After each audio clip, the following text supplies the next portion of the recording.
पर मौजूद तमाम समाज के मेरी माताएं बहनें, ये बहुत छोटा सा एक काम मैंने, आपको याद होगा कि मैं यहाँ पे पिछले कई सालों से जो कार्यक्रम होता है उस कार्यक्रम में आता हूँ और मुझे आदेश दिया गया था कि सुशोभीकरण के लिए चुनना चाहिए। मैंने फौरन दूसरे ही दिन रामकोश को बुलाया और रामकोश ने को बुलाया ऑफिस के अंदर, मैंने फौरन को लेकर दे दिया और मैंने ये पता कि रामकोश को ऊपर छोड़ी थी कि इसकी पूरी पूरा काम और पूरा परमेश्वर जीवन से बुला के और वो काम आज शुरू होने के लिए जा रहा है। मुझे बहुत खुशी है इस बात की कि यहाँ पर लाखों जितने भी मानने वाले लोग हैं वो यहाँ पर आते हैं और यहाँ की हालत देखने के बाद मुझे भी ऐसा लगा था कि अगले साल जब मैं यहाँ पर आऊँ तो इसका बहुत अच्छा कार्यक्रम होना चाहिए। एक बात जो भक्त जी ने जो कही है वो मैं उसको सिर्फ यहाँ पर नहीं, मैं हर प्लेटफॉर्म के ऊपर इस बात को दोहराता हूँ कि अगर आज मैं दिल्ली अगर गया हूँ तो इसी समाज की वजह से गया हूँ। और ऐसा नहीं है कि आप मेरे कितने भी भाषण सुन लीजिएगा कहीं पर भी, मैं हर बार इस बात को दोहराता रहता हूँ क्योंकि कहीं ना कहीं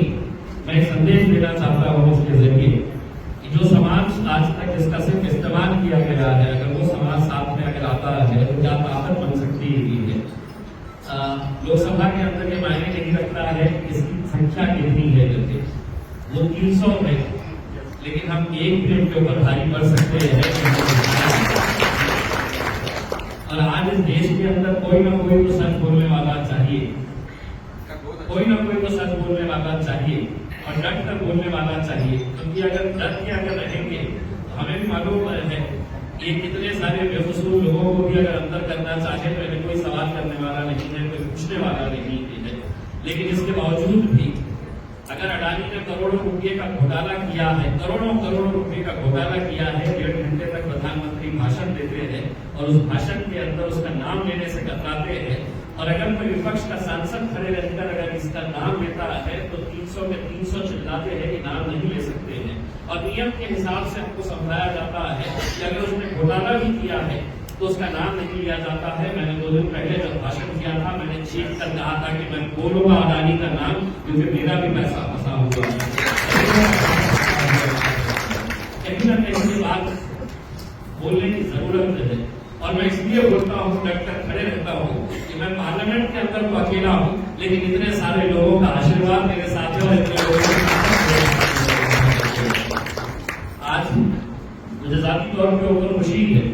कि जिस यकीन और जिस भरोसे के साथ आप लोगों ने मुझे वहां तक भेजा था, मैं ईमानदारी के साथ पूरी कोशिश कर रहा हूँ। कई जगह के ऊपर हो सकता है कि मुझे कामयाबी मिल रही होगी, कई जगह के ऊपर ऐसा हो सकता है कि मेरी कोशिश करने के बावजूद भी कामयाबी नहीं मिल रही, लेकिन मुझे संतुष्टि इस बात की है कि मैं कम से कम कोशिश तो कर रहा हूँ। और मुझे संतुष्टि इस बात की है कि जब लोग कहेंगे कि इस देश के अंदर जब जुल्म सितम हो रहा था तो तुम क्या कर रहे थे, तो कम से कम मैं इतना बोल सकता हूँ कि मैं कोशिश तो कर रहा हूँ, मैदान में उतरा तो नहीं उठा करके।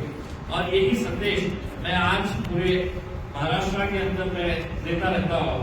देखिए मेरे संबंध है तो हर एक के साथ बहुत अच्छे हैं। मैंने कुछ दिन पहले रामदास अठौले साहब के साथ में सेंट्रल हॉल के अंदर बैठा हुआ था और मैंने उनको एक ही बात कहा, मैंने उनको ये कहा कि साहब अगर 2-3 लोग अगर यूं ही अगर बटे रहे तो उसमें 2-3 लोग का फायदा तो होगा, लेकिन अगर वो 3 एक साथ मिलकर आ गए तो पूरे समाज का कैसा फायदा होगा, उसकी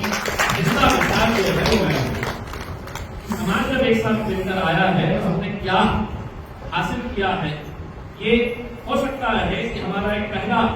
एक कोशिश, लेकिन आगे अगर यही कोशिश को और मजबूत किया जाए तो हम बहुत बड़ी ताकत बनकर उभर सकते हैं। क्योंकि इस देश के अंदर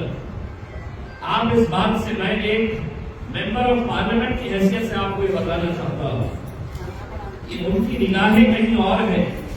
लेकिन निशाना कहीं और है। ये समझना बहुत जरूरी है कि आज तक हम अपने अधिकारों के लिए जो लड़ते आए हैं,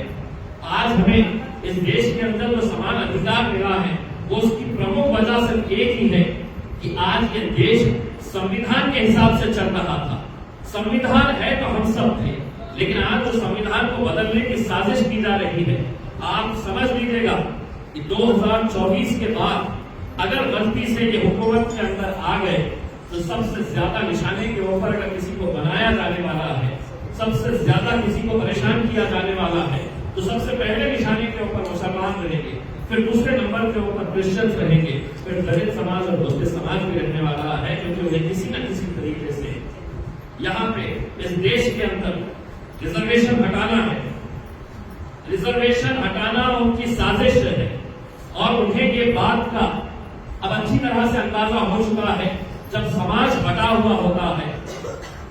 तो हम कुछ भी कर सकते हैं। इस बात का वो फायदा उठाना चाह रहे हैं। संविधान के अंदर धीरे धीरे धीरे धीरे कैसे संविधान के अंदर संशोधन किया जा रहा है, ये आज नहीं तो कल, आज हम इसका खतरा महसूस नहीं कर रहे हैं, लेकिन आज अगर इस देश के अंदर आप देखेंगे कि हर चीज अगर आप प्राइवेटाइज करते रहे हैं, तो प्राइवेट लोगों के ऊपर रिजर्वेशन लागू नहीं कर रहे हैं। आज हर चीज, जितनी बड़ी बड़ी कंपनियां हैं, मैं तो पार्लियामेंट के अंदर खड़े रहकर कहा, भारतीय जनता पार्टी के पूरे जितने भी नेता थे उनसे पूछकर कहा मैंने कि मोदी है तो मुमकिन है, आप नारा लगाते हैं, तो ऐसी क्या चीज है कि जो रतन टाटा को मुमकिन है, जो अंबानी को मुमकिन है, जो अडानी को मुमकिन है, मोदी जी आपको मुमकिन नहीं है? क्या वजह है कि मतलब हर चीज आप इनके हवाले करते जा रहे हैं? हेलीकॉप्टर भी वही चलाएंगे, प्लेन भी वही चलाएंगे, सड़क भी वही बनाएंगे, रेल भी वही बनाएंगे, LIC भी वही लेंगे, बैंक भी पूरे वही ले लेंगे। कहीं ना कहीं मुझे इस बात की खुशी है कि जो आदरणीय मंत्री जी यहाँ पर बैठे हुए वो समाज के बहुत जिम्मेदार लोग हैं और लोग इन्हें मानते हैं, पूछते हैं, तो कहीं ना कहीं ये संदेश आज समाज के अंदर पहुंचाने की जरूरत है। आगे का खतरा क्या है उसको समझना चाहिए। मुझे खुशी है इस बात की कि मैंने पिछले, मुझे जब मैं सोशल मीडिया के ऊपर देखता हूं, अगर 50 अच्छे कमेंट्स आते हैं तो एक दो भी ये कमेंट भी आ जाते हैं, तुझे आमच्यासाठी काय केलं। तो मैंने पिछले बार इसी सभा के अंदर ये बताया था, मैं जब मेरे 5 साल कंप्लीट हो जाएंगे एक खासदार के, वो खासदार जिसे यहाँ के मुसलमानों ने, दलितों ने, बुद्ध समाज ने पूरी ताकत के साथ खड़ा किया था, मैं 5 साल के बाद मुझे कोई भी खड़ा रहकर, एक सामान्य अपने समाज का शख्स खड़े रहकर मुझसे ये पूछ सकता है कि तुझे मैंने चुनकर लिया था, तूने मेरे लिए क्या कहा, क्या किया, और मैं पूरा हिसाब बता दूंगा कि पिछले 20-25 सालों के अंदर ये समाज के लिए इतने बुद्ध विहार नहीं बनाए गए हैं, इतने सामाजिक सभागृह नहीं बनाए हैं जितने मैंने 5 साल के अंदर बनाऊंगा और बना रखा हूं। ऐसा नहीं है कि मैं सिर्फ जबानी कह रहा हूं, मैं एक एक आंकड़ा, एक एक गांव के अंदर कितने सभागृह, कितने बुद्ध विहार मैंने बनाए हैं करके ये मैं पूरे आंकड़ों के साथ दूंगा। और अब भी यही कहना चाहता हूँ, बहुत सारे लोग हैं, अभी किसी हमारी एक बहन ने कहा है कि आप मुझे सुधाकर नगर बुलाना चाह रही है। मुझे मालूम रहता है कि जब वो बुलाना चाहते हैं तो इसका मतलब ये है कि कुछ करवाना चाहते हैं। बिल्कुल आप बुलाइए, क्योंकि एक बात ये समझ लीजिएगा, ये पैसा मेरा नहीं होता। हर खासदार के पास जो फंड आता है उसमें ये लाजमी होता है एक परसेंटेज जो है वो आपका रिजर्वेशन के लिए जितना भी है उसके लिए खर्च किया जाता है।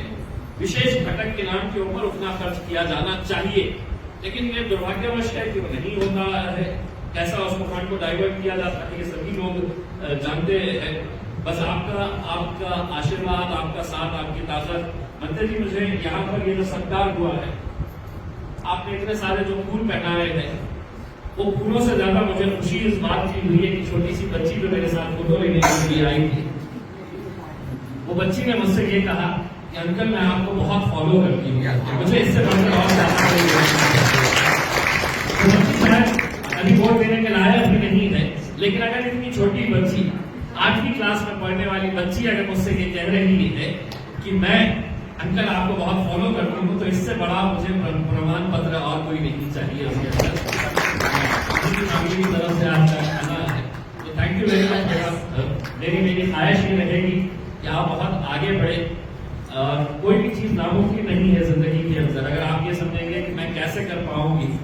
तो अगर ये सवाल आपके मन में अगर आ गया तो आप ये समझ लीजिएगा कि कुछ नहीं कर पाएंगे। अगर आप ये समझ लेंगे कि मैं इम्पॉसिबल को पॉसिबल कर सकती हूँ, और अगर उसकी जिंदा एग्जाम्पल अगर देखने का है, अगर आपको किसी को देखना है कि यार ये इम्पॉसिबल काम था, इसको पॉसिबल कैसा करके दिखाया, तो उसका एग्जाम्पल अगर देखना है तो ये एग्जाम्पल आपके सामने खड़ा हुआ है।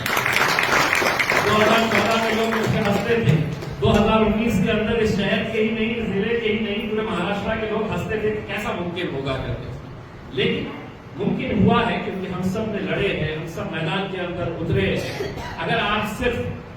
अगर स्विमिंग पूल के बाहर दीवार के ऊपर बैठेंगे और ये कहेंगे कि मुझे पानी से डर लगता है, तो आप कभी भी तैरना नहीं सीखेंगे। आपको किसी ना किसी को चाहिएगा कि आपको अंदर पानी में ढकेल दे, आप खुद पानी में हाथ पैर मार के तो तैरना सीख लेंगे।